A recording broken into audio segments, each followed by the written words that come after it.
Electrolysis और electrolytic cell. आपका जो टॉपिक है वो क्या है, आपका इलेक्ट्रोलाइसिस और इलेक्ट्रोलाइटिक सेल क्या होता है उसके बारे में है। देखो इलेक्ट्रोलाइसिस होता क्या है, पहले ये देखो। इलेक्ट्रोलाइटिक सेल और इलेक्ट्रोलाइसिस एक ही बात होती है कि when electrolyte is dissolve in water, जब आप कोई भी इलेक्ट्रोलाइट को वाटर में डिजोल्व करते हो, लाइट करो, मान लो NaCl ले लिया मैंने, तो NaCl किस में डिसोसिएट होगा, Na पॉजिटिव Cl नेगेटिव। तो when electrolyte is dissolve in water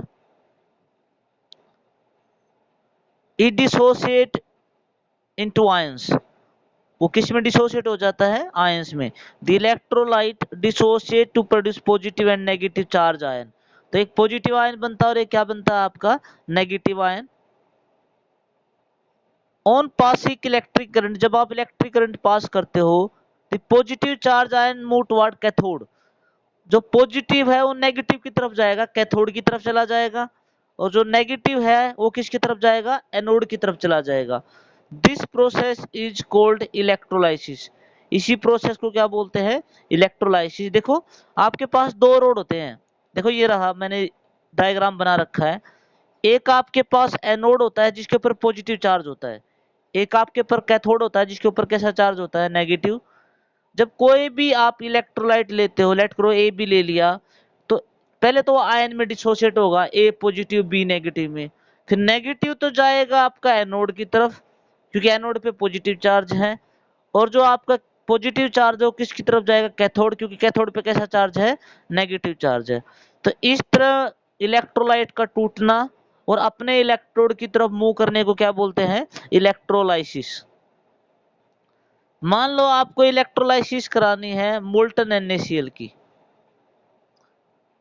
आपको इलेक्ट्रोलाइसिस करानी किसकी, मोल्टन NaCl, मतलब आपका NaCl को मेल्ट कर दो, तो उसकी आपको इलेक्ट्रोलाइसिस करानी है।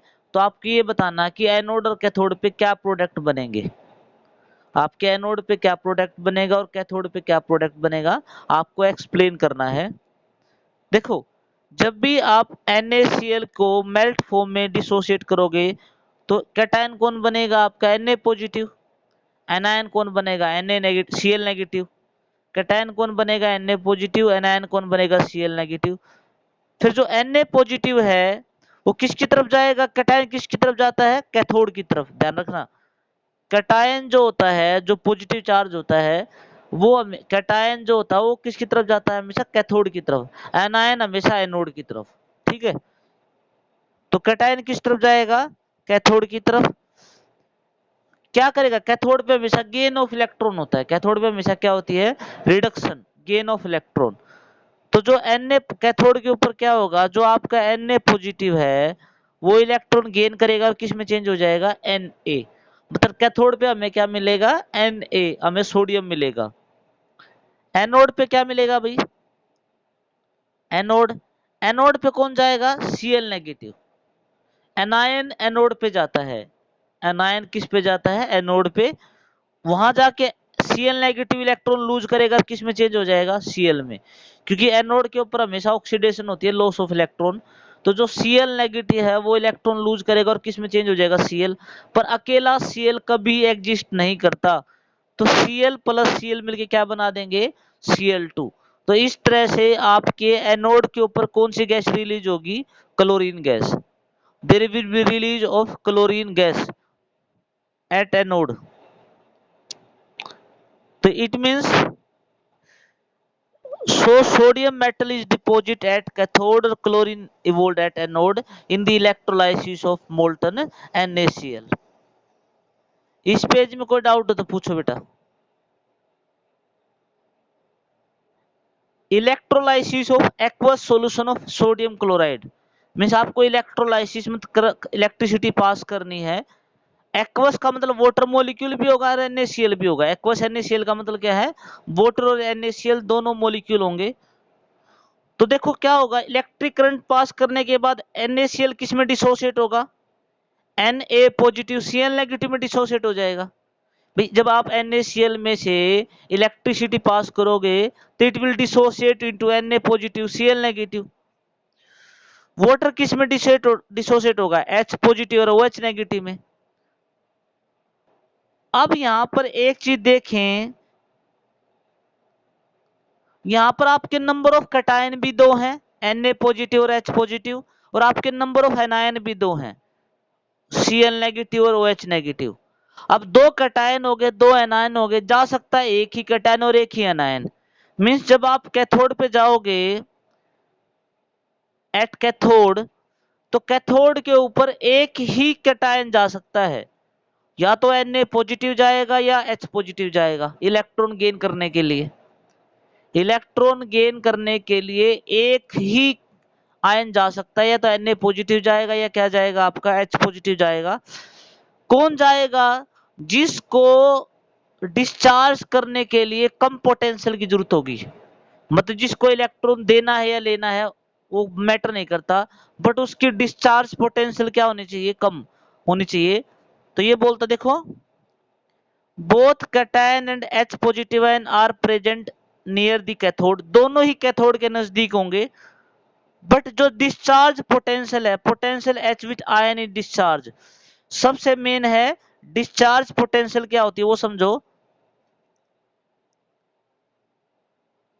डिस्चार्ज पोटेंशियल वो पोटेंशियल होती है जो किसी आयन को इलेक्ट्रॉन दे के या लेके चार्ज खत्म करने के लिए जितनी पोटेंशियल हमें देनी पड़े, और वो पोटेंशियल कम होनी चाहिए। बेशक वो इलेक्ट्रॉन गेन करना चाहता है या लूज करना चाहता है, उसकी डिस्चार्ज पोटेंशियल कम होनी चाहिए, तभी वो आयन जल्दी से रिएक्ट करेगा।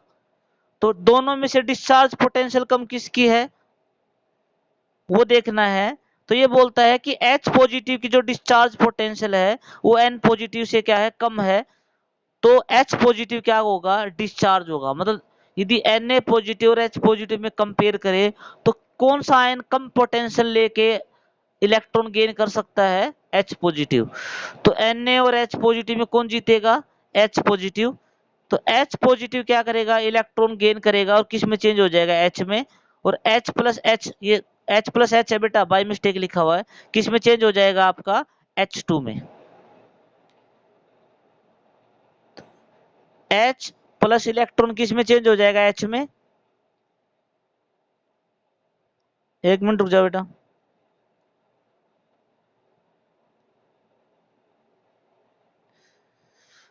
और H क्या होगा फिर? आपका जो H है वो दोबारा H के साथ कंबाइन करके दोबारा क्या बना देगा आपका? H2। इस तरीके से आप क्या कर सकते हो? हाइड्रोजन निकलेगी किसके ऊपर? कैथोड के ऊपर। एनोड पे कौन जाएगा? एक बार सुन लो पहले पूरा। एनोड पे कौन जाएगा? देखो, एनोड पे दोनों एनायन है आपके पास। एनोड के ऊपर देखो आपके पास दो एनायन है, Cl नेगेटिव और OH नेगेटिव। अब दोनों आयन को इलेक्ट्रॉन लूज करना है। कौन लूज करेगा? जिसकी डिस्चार्ज पोटेंशियल कम होगी। हमेशा इलेक्ट्रॉन लूज करना हो या गेन करना हो, वो आयन जिसकी डिस्चार्ज पोटेंशियल कम होगी वही रिएक्ट करेगा। तो ये बोलता है एट एनोड कि both Cl negative and OH negative are near the anode, but discharge जो पोटेंशियल है वो Cl की कम है, then OH, so Cl ion will be discharge. तो ये बोलता है कि Cl और OH में से डिस्चार्ज पोटेंशियल किसकी कम है? Cl की। तो Cl इलेक्ट्रॉन क्या करेगा? लूज करेगा। तो Cl इलेक्ट्रॉन लूज करके किस में चेंज हो जाएगा? Cl में। फिर Cl प्लस Cl मिलके क्या बना देंगे? Cl2। इसलिए एनोड पे कौन सी गैस रिलीज होगी? Chlorine gas. तो ओवरऑल देखें तो during the electrolysis of aqueous NaCl, chlorine anode पे लिबरेट होगी, हाइड्रोजन किस पे होगी? कैथोड के ऊपर। और ये क्वेश्चन आता भी है, एमसीक्यू आ सकता है कि in the electrolysis of aqueous NaCl which gas release at anode पूछ लेगा, या which gas release at cathode पूछ लेगा।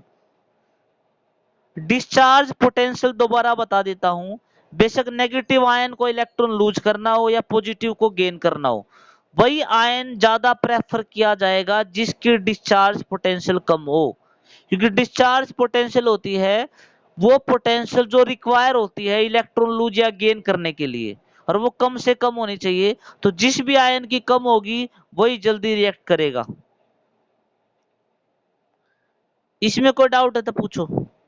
इस पूरे पेज को पढ़ो, कोई डाउट है तो पूछो। आपको यदि शॉर्टकट ये निकालना है कि कैथोड पे कौन बनेगा और एनोड पे कौन बनेगा, तो इसका शॉर्टकट तरीका है भाई Na पॉजिटिव Cl नेगेटिव, ये टूट गया H पॉजिटिव में और OH नेगेटिव में।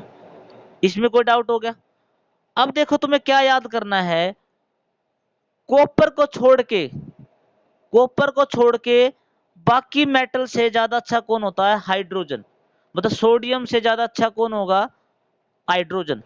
कॉपर को छोड़ दें तो बाकी मेटल जितने भी तुम्हारे सिलेबस में मोस्टली दिए होते हैं, उन मेटल में से, उन मेटल के कंपेयर में H पॉजिटिव जल्दी इलेक्ट्रॉन गेन करता है। तो इन दोनों में कौन जीत गया? H positive. उसका डायगोनल जो होगा, डायगोनल का मतलब क्या होगा? जो उसके डायगोनल मतलब मेटल का जो एनायन होगा वो रिलीज होगा, तो मतलब ये दोनों रिलीज होंगे, ये दोनों क्या होंगे आपके? रिलीज। कॉपर को छोड़ दें, बाकी सारे मेटल मतलब सोडियम और हाइड्रोजन में कौन जीतेगा? हाइड्रोजन। और उसका जो डायगोनल एनायन होगा, उसका नहीं, उसके दूसरे का एनायन होगा, वो साथ में जाएगा। तो यहां से H पॉजिटिव जाएगा और Cl नेगेटिव जाएगा, मतलब हाइड्रोजन गैस रिलीज होगी। और कौन सी गैस रिलीज होगी? Chlorine gas. कॉपर के केस में ऐसा नहीं होगा। मैं शॉर्टकट तरीका बताऊं, मान लो आपको मैंने KCl दे दिया, देखो आपने क्या दे दिया, मान लो KCl। आपसे कोई पूछे तो KCl या KBr बताओ, K positive Br negative, aqueous है तो क्या होगा? H पॉजिटिव और OH नेगेटिव। बताओ क्या रिलीज होगा? आपको पता है कि सोडियम पोटेशियम में से और हाइड्रोजन में से कौन जीतेगा? हाइड्रोजन। कॉपर को छोड़ दे, बाकी सब में हाइड्रोजन जीता है, तो उसका डायगोनल आयन कौन होगा? Br। तो हाइड्रोजन निकलेगी और क्या निकलेगी आपकी? Br निकलेगी। ये शॉर्टकट तरीका है, आगे और भी समझ में आ जाएगा। इसमें कोई डाउट है तो पूछो। इलेक्ट्रोलाइसिस करनी है आपको एक्वस कॉपर सल्फेट की यूजिंग इनर्ट इलेक्ट्रोड, मतलब प्लेटिनम। प्लेटिनम और इनर्ट इलेक्ट्रोड का मतलब है ये रिएक्शन में पार्टिसिपेट नहीं करेंगे। प्लेटिनम नहीं कर सकता, मतलब कोई भी इनर्ट इलेक्ट्रोड पार्टिसिपेट नहीं करेगा।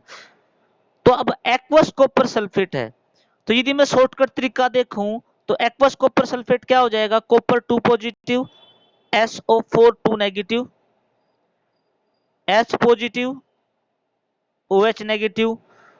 हाइड्रोजन और कॉपर में कौन जीतता है? कॉपर। मैंने पहले भी बोला है, पोटेशियम सोडियम से ज्यादा कौन होगा? हाइड्रोजन। पर कॉपर हाइड्रोजन से ज्यादा होता है, तो कॉपर के केस में कौन जीतेगा? कॉपर जीतेगा। इसका नेगेटिव, इसका डायगोनल एनायन कौन हो जाएगा? OH negative. तो copper 2 positive as a cation use हो जाएगा और OH negative as a anion use हो जाएगा। तो देखो इसी में यही बताएगा। तो कैथोड पे क्या होगा? देखो कैथोड के ऊपर copper has lower potential discharge potential, मतलब जो पोटेंशियल जरूरत होती है, मतलब ये कम से कम होनी चाहिए देन हाइड्रोजन। कॉपर की कम है तो कौन कौन इलेक्ट्रॉन गेन करेगा? कॉपर। तो कॉपर 2 पॉजिटिव 2 इलेक्ट्रॉन गेन करेगी, किसमें चेंज हो जाएगा? कॉपर में। किसके ऊपर? कैथोड के ऊपर। एनोड पे क्या होगा? देखो एनोड पे नेगेटिव आयन जाएंगे, कौन कौन से? OH और सल्फेट। तो किसकी पोटेंशियल कम होती है? OH की, lower than this sulphate, so OH negative discharge. तो मैंने पहले बताया था OH नेगेटिव आएगा। तो OH नेगेटिव कैसे डिस्चार्ज होगा? अकेला OH नहीं होता, 4 OH जो होंगे, 4 इलेक्ट्रॉन लूज करके किस में चेंज हो जाएंगे? 4 OH के अंदर। और 4 OH मिलके क्या बना देंगे? 2H2O plus O2। ये OH के लिए याद करनी है आपको कि कभी एक OH नेगेटिव इलेक्ट्रॉन लूज नहीं करता, 4 OH नेगेटिव इलेक्ट्रॉन लूज करके 4 OH बनेंगे, फिर 4 OH मिलके क्या बनाएंगे? 2H2O plus O2। तो during the electrolysis of aqueous copper sulphate, copper तो कैथोड के ऊपर निकलेगा और ऑक्सीजन किसके ऊपर निकलेगी? एनोड के ऊपर। ये क्वेश्चन बहुत आता है कि which gas release at, which gas release at anode in the electrolysis of aqueous copper sulfate? कौन सी गैस रिलीज होती है? ऑक्सीजन। इसमें कोई डाउट हो तो बताओ भाई। इसमें कोई भी डाउट है तो बोलो।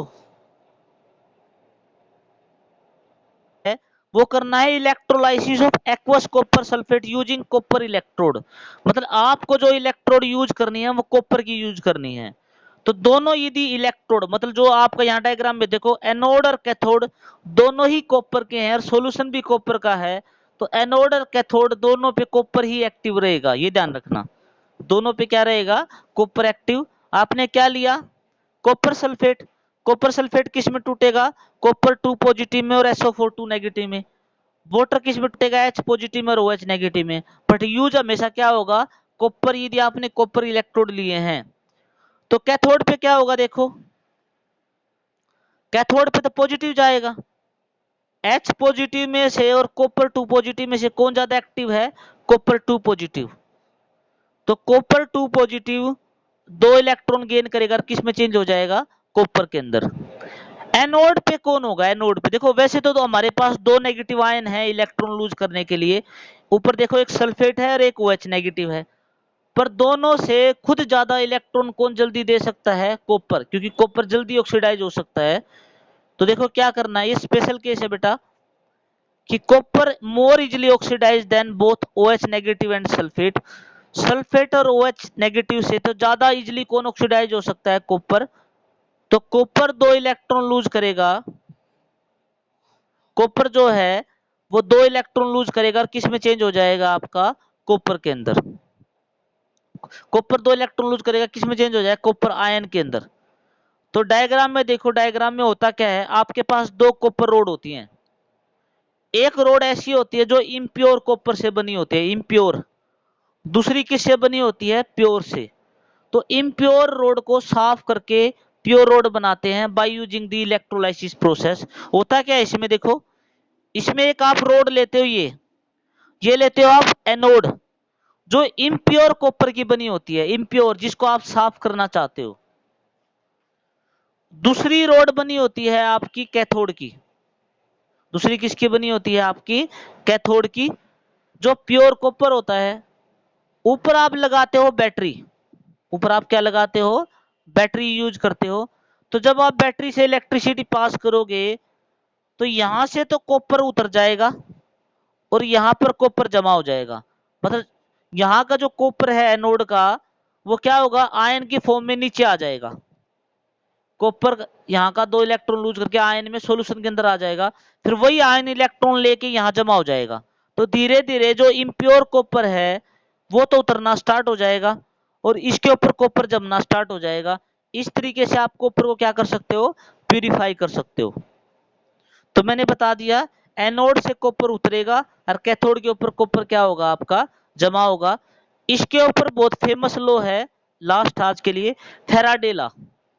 फैराडे लॉ क्या बोलता है कि the mass of any substance deposit और लिबरेट, जो कॉपर लिबरेट हो रहा है, उतर रहा है या डिपॉजिट हो रहा है जब आप इलेक्ट्रिसिटी पास कर रहे हो, तो इस at electrode is directly proportional to the quantity of electrical charge pass. मतलब जितनी बैटरी यूज ज्यादा करोगे, इलेक्ट्रिकल चार्ज ज्यादा दोगे, मतलब जितना इलेक्ट्रिसिटी ज्यादा दोगे इलेक्ट्रोड्स को, उतना ही ज्यादा आपका कॉपर लिबरेट या डिपॉजिट होगा।